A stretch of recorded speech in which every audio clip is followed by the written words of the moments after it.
अस्मद्गुरुभ्यो नमः। अस्मत्परमगुरुभ्यो नमः। अस्मत्सर्वगुरुभ्यो नमः।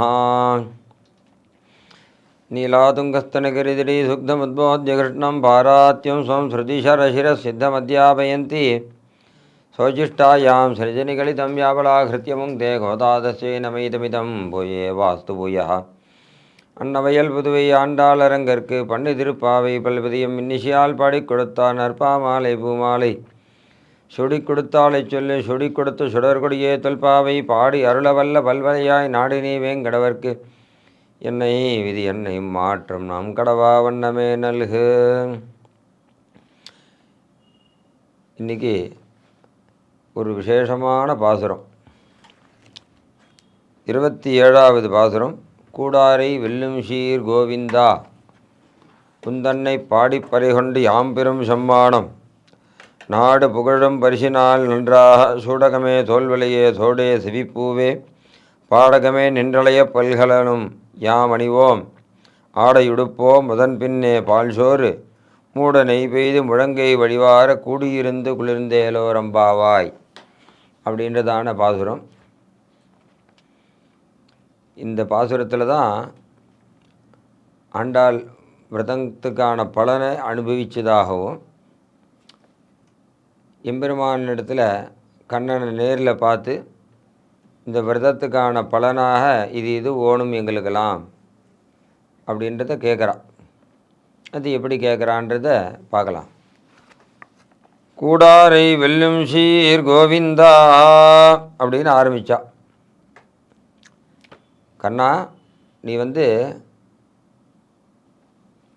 உன் விஷயத்தில் பக்தி இல்லாதவர்களை கூட பக்தி வரும்படியான காரியத்தை பண்ணக்கூடியதான சாமர்த்தியமுடையவன்.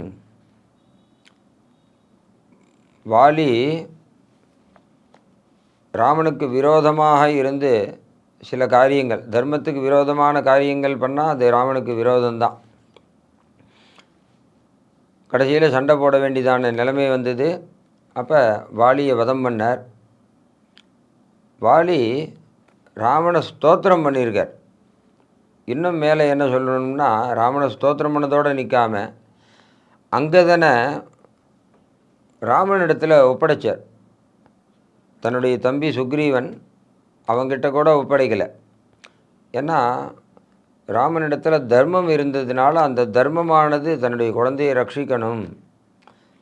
அதனால் ராமனிடத்தில் ஒப்படைச்சு பாலகா அப்படின்னு கூப்பிட்டு அந்த அங்கதனை, நீ சின்ன பிள்ளைத்தனமாக இருக்காத, நீ கொஞ்சம் தெளிஞ்சு சில காரியங்கள் நான் சொல்கிறதெல்லாம் நீ காதில் கேட்கணும் அப்படின்னு சொல்லி ராமனுடைய வைபவத்தை சொல்லி, எனக்கும் ராமனுக்கும் இருக்கக்கூடியதான விரோதத்தை நீ மனசில் வச்சுக்காத, நீ மனப்பூர்வமாக ராமனிடத்தில் அஞ்சலி பண்ணி அவனே உனக்கு புகலிடமாக இருக்கணும் அப்படின்னு சொன்ன.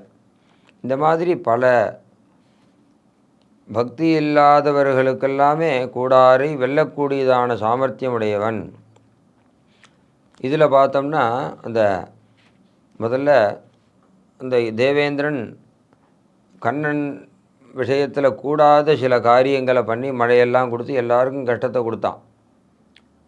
தேவேந்திரன் கோவர்தன மலையை உத்தாரணம் பண்ணி சமஸ்த ஜீவராசிகளையும் ரட்சித்தார் எம்பெருமான். அந்த கோவிந்தன்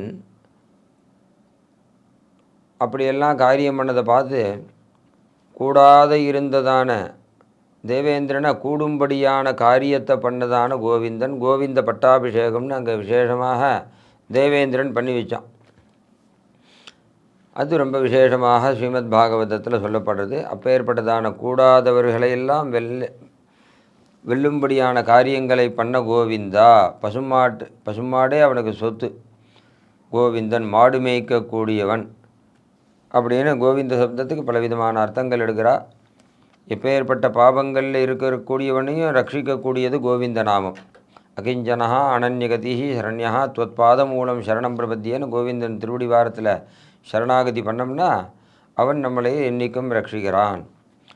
இன்னும் கூடாதவர்கள் யாருன்னா, நமக்கு கண், வாய், காது, மூக்கு இதெல்லாம் பக்தி மார்க்கத்தில் போகாத பலவிதமான மார்க்கத்தில் போய் நம்மளை சிரமப்படுத்துறது. அதெல்லாம் கூட அந்த கண்ணனுடையதான வடிவழக பார்த்தோம்னா காது கண்ணனையே பார்க்கணும், காது கண்ணனையே கேட்கணும்னு தோணும், கண்ணன் கதையை கேட்கணும்னு தோணும், கண்ணனை பார்க்கணும்னு தோணும், மூக்கானது கண்ணனுடையதான துளசியை மூந்து பார்க்கணும்னு தோணும், வாயானது கண்ணனை பாடணும்னு தோணும். இப்படி இந்த 5 இந்திரியங்கள் கூடாது இருந்தால் கூட அதை கூடும்படியான அவன் விஷயத்தில் கூடும்படியான காரியங்களை பண்ணக்கூடியதான கோவிந்தன். கூடாரை வெல்லும் சீர் கோவிந்தா. இப்போ உந்தன்னை பாடி பறைகொண்டு யாம்பெரும் சம்மானம். உன்னை இத்தனை நாளாக மார்கழி மாதத்தில் வாயார பாடினோம், அதுக்கான பலனாக நீயே எனக்கு கிடச்சுட்ட. தன்னடியாருக்கு தன்னையே தந்த கற்பகம்னு ஆழ்வார் சொல்கிற. ஆண்டாளுக்கு கண்ணன் தன்னையே கொடுத்துட்டார். இருந்தாலும் மேற்படி அங்கே இருக்கக்கூடியவர்கள்லாம் எங்களை கொஞ்சம் பெருமையாக பேசினா அந்த பெருமை உனக்கும் உண்டது. அதனால் உன்னுடைய பெருமையும் அந்த இடத்துல ஓணும், எங்களுக்கும் பெருமை ஓணும். அதனால் சில காரியங்கள் நீ பண்ணணும் அப்படின்னு ஆண்டாளுடையதான திருவுள்ளம். கண்ணன் உனக்கு என்ன ஓணும் சொல்லு, நான் கொடுக்குறேன்னு சொன்னேன். உடனே முந்தன்னை பாடி பறைகொண்டு யாம்பெரும் சம்மானம் நாடு புகழும் பரிசினால் நன்றாக. இங்கே நாட்டார்கள்லாம் 30 நாள் ஏதோ பக்தி பண்ணிங்களே, அதுக்கான பலன் ஏதாவது கிடச்சிதான்னு கேட்கக்கூடாது. இந்த பலனெல்லாம் எடுத்துகிட்டு போகணும். இந்த பரிசானது எடுத்துகிட்டு போகிறத பார்த்து நாங்களும் இந்த விரதத்தில் கலந்துட்டுருக்கலாமே அப்படின்றதான ஒரு ஏக்கமானது அடுத்த வாழ்க்கு உண்டாகும்படியான காரியங்கள் நீ எங்களுக்கு இதெல்லாம் கொடுத்தாக்கா பிரதம ஹேத்துனா சேத்துனான்னு ரொம்ப ஹேத்துவாக இருக்கும், அதை கொடுக்கணும்னு பிரார்த்திச்சா. என்னன்னா சூடகமே தோல்வலையே தோடே செவிப்பூவே. சூடகமே கையில் போட்டுக்கக்கூடியதான சில ஆபரணங்கள், மோதிரம், வங்கி, இந்த வளையல், அந்த மாதிரி ஆபரணங்கள். தோல் வலையே தோலில் போட்டுக்கக்கூடியதான வங்கி, இந்த தோலில் இருக்கக்கூடியதான வளைஞ்சு இருக்கக்கூடியதான ஒரு ஆபரணம். தோடு காதில் போட்டுக்கக்கூடியதான ஆபரணம் தோடு. செவிப்பூவே. அப்புறம் பாடகமே காலில் போட்டுக்கக்கூடியதான ஆபரணம், காலில் போட்டுக்கக்கூடியதான திருவாபரணம் என்று அணைய பல்கலனம் யாமணிவோம். இப்படி பலவிதமான திருவாபரணங்கள் எங்களுக்கு நீ உன்னுடையதான நாயகியோடு சேர்ந்து எங்களுக்கு இது அலங்காரமாக பண்ணணும். எப்படின்னா ஸ்ரீவைகுண்ட லோகத்துக்கு போகும்போது 100 ஸ்ரீகள் 100 கந்தர்வர்கள் அவெல்லாம் இந்த ஜீவனை அலங்காரம் பண்ணுறான்னு அவள் எடுக்கிறாள். பல்கலனம் யாமணிவோம் அப்படின்னு ஆண்டாள் சொன்னான். இப்படி பலவிதமான திருவாபரணங்கள் அந்த ஸ்ரீவைகுண்ட லோகத்தில் இருக்கிறவாளுக்கு உண்டு. கிரீட்டம், மகுடம், கழுத்தில் போட்டுக்கக்கூடியதான திருவாபரணம், கையில் போட்டுக்கக்கூடியதான திருவாபரணம், சங்க சக்கரங்கள், யக்ஞோபவீதம், அப்புறம் இடுப்பில் இருக்கக்கூடியதான ஒட்டியானம், காலில் போட்டுக்கக்கூடியதான ஆபரணம். இன்றைக்கும் கோவில்களில் போனால் துவாரபாலகா அவெல்லாம் வாசலில் இருப்பாள். அவள் கிட்டக்க இருக்கிற திருவாபரணத்தை பார்த்தோம்னா பெருமாள் கிட்டக்க இருக்கக்கூடியதான திருவாபரணம் அத்தனையும் இங்கேயும் உண்டு. அந்த மாதிரி எங்களுக்கும் இந்த மார்கழி மாத நீராட்டத்தினால கிடைச்ச பலனாக இதெல்லாம் அலங்காரமாக நீ எனக்கு போட்டு விடணும், காதில் இருக்கக்கூடியதெல்லாம் நீங்கள் எனக்கு போட்டு விடணும், அதனாக நீயே பண்ணணும். மேற்படி இந்த ஆனந்தத்தை சரீரத்துக்கு வெளியில் இதெல்லாம் காண்பிக்கிற மாதிரி உள்ளே என்ன ஓணும்னா மூட நெய் பெய்து முழங்கை வழிவார அப்படின்ற மாதிரி நிறைய நெய் குத்தி நிறைய நல்ல வெல்லங்கள் போட்டு நல்ல அரிசி, சம்பா அரிசியினால் பண்ணப்பட்டதான சாதத்தை சக்கரை பொங்கல் பண்ணி அதில் க்ஷீரான்னம், சக்கரை பொங்கல், அக்கார அடிசல் இதெல்லாம் பண்ணி திருமாலிரும் சோழமலை எம்பெருமானான உனக்கு நிவேதனம் பண்ணி அந்த பிரசாதத்தை நாங்கள் அத்தனை பேரும் அனுபவிக்கணும்.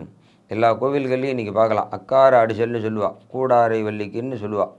அந்த மாதிரி கூடாரை வள்ளிக்கு இந்த அக்கார அடிசலை எல்லாருக்கும் பிரசாதமாக அடுத்த வாழ்க்கும் கொடுத்து நம்மளும் அதை அனுபவிக்கும்படியான பாக்கியத்தை மூட நெய் பெய்து முழங்கை வரிவாட கூடியிருந்து குளிர்ந்தேலோரம்பாவாய். இந்த விஷயத்தில் தான் கூடியிருந்து குளிர்ந்தேலோரம்பாவாய்னு கண்ணன் 5,00,000 ஸ்ரீஹருக்கு பரமானந்தத்தை கொடுத்து கூடியிருந்து குளிர்ந்தானாம்.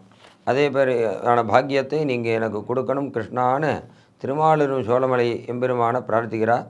அந்த திருமாலிரும் சோழமலை எம்பெருமானவன் க்ஷேமத்தை கொடுக்கக்கூடியதான எம்பெருமான்.